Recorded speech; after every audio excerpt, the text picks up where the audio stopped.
Hi, everybody. Hello, I'm Ryan. I'm Bethany. And we are Ryan and Bethany Board Game Reviews. And today we're going to be talking about Noblemen. And make sure to stick around to the very end to hear the updates in our pounds and inches segment. So, Noblemen is a game that we picked up on a whim. Who am I kidding? It's a game Ryan picked up on a whim, and I am very happy that he did. Alright, so Noblemen, this is a game where Queen Elizabeth I, she rules without an heir. So we are all the noble people who are trying to vie for that role as the heir to the throne. So you're doing that by gathering money, gathering land, gathering influence to the throne. But rather than talk about it, let's show you what that looks like. Here is the game board for Noblemen. So basically, around the outside edge, you have the victory point track. Then on the inside, you have these little kind of round markers. This one's going to go all the way around. This represents, a round of play. And then once it gets back to this beginning one here, this moving markers goes around again. So basically we play 3 larger rounds. We go over that track 3 times. Now when these green guys hit these masks, there's a masquerade ball. And we're all going to compare how much prestige we have on this kind of inner track. And basically, whoever we are on that track, we're all going to get to change our title, like Baron or Baroness, trade that in for let's say a Duke or a Viscount or something like that. And I'll show you those in a minute, but they do come along with some points and some discounts on buildings as well. And speaking of buildings, all these buildings here are on these areas. You can purchase them for the lowest purchase price. This one says it costs you $3, plus you get to place one of your little men-at-arms, and that is going to mess someone else's engine up a little bit. These palaces are upgraded versions of the castles. They cost $7, $8, $9, and $10. They also give you the queen. The queen is important because, first of all, if a round ends and you own the queen, you get an extra point. And plus, moving that queen around helps advance that track along as well. Placing these chapels in your area costs, again, the price listed, and also it's going to get you some points during the building phase, which we'll get to all that. It also says you get to draw some cards. Now, these are scandal cards, and there's a bunch of them in the deck. They say, grab 4 tiles, you trade 4 tiles in for points, just get points. They also can be used as prestige during the prestige rounds, during those masquerade balls. But again, we'll get to all that in just a moment. The last building are these things called follies. They're basically like garden decorations, I guess. They always cost $12, but depending on when the first person buys them, they're worth kind of anywhere from 12 to 6 points. So the sooner you buy them, the better. And the prerequisite is having these kind of symbols filled out. So these, 2 of those forests or 2 of those farmlands in order to buy those specific follies. These are your bribe tokens, which you can get. They get you points, but they also cost you some money. And there's also spots where you can trade in and sell land to the church for money. And I'll show you all those actions now. So now every player has a player shield. All your items are going to be kind of hidden behind there. And also on top of this is what title you have. So during those masquerade balls, when we upgrade our title, you can go to, let's say, a Duchess or a Marchioness. Hope I'm saying that right. Or the Countess. This is the victory points that you're going to get, as well as you're going to get some discounts on buildings. So let's say during the last prestige round, we had enough prestige to become the Duchess. Each one of them has a super cool hat, as you can see. We also have these little player aids here. You get exactly 1 action per turn, and you can play a scandal card in addition to your actual action as well. So the different actions are expand your estate. That means you're going to grow you're going to place tiles. Or you can build a structure. You can build one of those buildings on top of a tile you already own. You can bribe royalties in order to get some of those bribe tokens. Those are really nice kind of flexible tools that you can use. You can collect taxes by taxing your land. You can acquire new tiles. You can donate land to the church, which is those spots on the board we talked about. Or leisure time, that's just where you get a point. Now, you're going to start out there with 1 field, and there's castle on that field. And you start off the game with some of these tiles behind your little shield there. But what you're really trying to do is you're trying to build some of these symbols. If you're able to build that symbol, that little diamond in the middle there, for each one of those tiles that you placed, you're going to get a tile. And as well as you get an extra 2 tiles drawn from the bag. That's from a nice big bag full of giant tiles. So if you were to lay that thing down, you would get a total of 6. 1 for each, plus the 2 in the middle. Similarly, there are these fields. If you were able to place one of those, it would equal some money for you. The fountain is the last symbol you're going to build there, that little circle there in the middle. And that is basically going to allow you to have more prestige when it comes to those masquerade balls. You also get that queen when you complete the fountain circle in the middle there.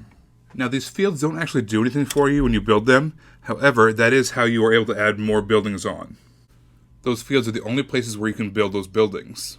There are some placement rules. Castles and palaces cannot touch each other. However, they can touch monasteries or follies. And similarly, the chapels cannot touch each other either. So you really want to create kind of a pattern on the board as you're laying these tiles out that allow you to maximize your scoring. And also, these buildings will have to be completely surrounded by tiles on every side in order for them to count for the scoring rounds. This is just a really quick overview. There's kind of a lot going on here, so I know there's a lot of different things that I kind of glossed over, but really what you're going to be doing is you're going to be spending actions to draw more tiles from this bag. You're going to be placing them on your area in front of you. You're going to tax that land for more money and for more tiles. Then you're going to try to build some buildings for points. Get some prestige. It's going to get you better titles, which also gets you more points. Again, you're trying to go around and around that circle, and whoever has the most points at the end of the game wins. I really liked how the buildings worked in this game. How, first of all, they had placement rules. They couldn't have palaces next to palaces, which makes sense. And you couldn't have churches next to churches because that makes sense. They all had special, rules and abilities and point values associated with them. And so I really liked kind of how the buildings worked in this game. When Ryan was first teaching us this game, because Ryan teaches us all our games, side note, say thank you to that person in your gaming group that teaches all your games. Thanks, Ryan. My pleasure. All right. So anyway, when Ryan was teaching this game, I was getting really frustrated because he just kept saying what all these things were. And I was like, I need a player aid. I'm not going to remember any of this during the game. How am I going to remember what to do or what this costs or what this is going to get me? The player aid was in front of me the entire time. It has a standee that I'm sure Ryan showed you, the standee, and it has all the information I wanted behind on the standee, and I just didn't see it. But I really liked it. I like how the little standee person, you can flip it so you can be a male or a female. So I like that you could choose what character you wanted and how all the information was there, and you can hide all your information behind there. And I really liked that player aid. What I look for in a game is good, interesting choices to make. And this game constantly had good, interesting choices to make. You can try to, acquire more tiles. You could choose to build those tiles. You could try to get some cards or some bribe tokens. You can choose to donate property to the church and get points that way. There's all these different things you can do in your turn. There's even an option to where, if for whatever reason, all other options are unavailable to you or are not lucrative, you can actually just get a point on a turn. So, there's always something you can do to advance your position. And I like how the middle round tracker moved. I like how it only moved if the person who had the queen took a turn. So it could be a couple of turns. Like if nobody's taking that queen, if nobody's vying for that, it could move just once every 4 turns or every 5 turns, depending on how many people you're playing with. And I thought that was really neat and really interesting. And it can do the opposite. It can move because of the queen, which is why they have that part on the board to where at least this one turn, everybody's going to take a turn before the queen moves. I really like that. I thought it was an interesting way to keep the game moving forward. Another thing that we like in games is multi-use cards, and this has multi-use cards and multi-use tiles. So the scandal cards, you get one every round, and you also get one if you build one of those churches. But I love the benefits they give you, whether it's money or influence or points or other rule breaking things. It's always fun. Or you can hang on to them and use them during the masquerades to add to your influence as well. So I thought that was really cool. And the bribe tokens, you can use those for multiple things as well, as far as getting more land or getting more money. So I really enjoyed the multi-use tiles and cards in this game. The only thing that I'm disappointed with this game in, and I'm really disappointed about it, is that you have to have 3 people to play it. Was it 3 to 5? Yeah. It's 3 to 5, and we just play a lot of 2-player games just because, it's easy to play games with your gaming buddy when they live with you. Yeah. It works easy that way. And the only reason why that's really unfortunate is because I really like this game. So I'm sad that we have to have 3 people in order to play it, but people will want to play it. And also, when our oldest daughter gets old enough, she'll play with her too. Yeah. So it is coming. We'll add another. All the 3-player games will open up to us. Yes. You cannot do your homework until after you play 3 games with us, obviously. That's what good parenting is. Yeah. That'll be their homework. You'll learn math along the way. It's fine. But overall, I really liked this game. I'm so happy that Ryan picked it up on a whim. It's really fun to play. I really liked how the game progressed and it moved forward. It had a really good cadence and pace to it. Yeah, I was very surprised. I mean, I picked it up because I thought it had some of those elements in games that I liked. I did not know how it was going to come together at all. I had never really heard anything about it. So it caught us off guard how good it was. We could definitely recommend Noblemen. All right, well, make sure to subscribe to us on YouTube so you can see our videos as they come out. And you can follow us on Facebook under Ryan and Bethany Board Game Reviews. You can also find us on Instagram under Ryan and Bethany. You can find us on Twitter under Ryan and Bethany 1. And lastly, you can follow our blog on Board Game Geek under Pounds and Inches. All right, so speaking of pounds and inches, stay tuned for just a moment. We'll get to that. But for everyone else, we'll see you next time. Bye, guys.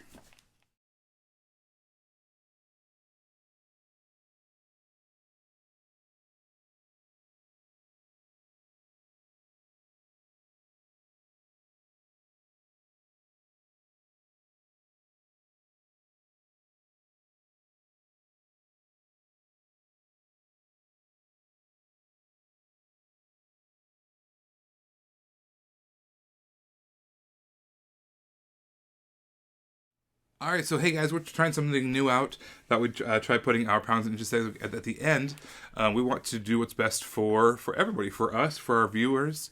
We want to keep on, giving you guys health updates and health tips and whatever else is just a fun thing to talk about in the gaming world that not a lot of people are talking about. But also, some people just want to hear the game content, and so this is kind of giving them an opportunity to hear just that, and then they can check out whenever they feel like it. So let us know in the comments below what you like better. If you like this comment, the pounds and inches at the end, or if you want to keep it where it's at, or if you want to do away with it altogether. We want to do what's best for you guys as viewers. All right, so today what I want to talk about is the Board Game Geek weight loss competitions. Season 8! Yes. So every once in a while, every season or so, they do these competitions on BoardGameGeek.com, and they have this awesome discussion, forums where everyone's just incredibly encouraging. We talk about board games. We talk about weight loss. We encourage each other and build each other up. When you're having a bad day, you post about it on there, and everyone's like, "You got this, man!" And if you're having a great day, someone's like, "Congratulations!" And it's some of the best internet help that I've seen. So, yeah. So I definitely encourage you guys. It's obviously too late for this particular challenge, but if you want to follow along, you can. Otherwise, the next time they have one of those challenges, probably in the late spring, if I had to guess, based on how they usually do it. I would definitely encourage you guys to sign up and check it out. All right. Well, thanks for watching our Pounds and Inches segment. We will talk to you later. Bye, everybody. Bye.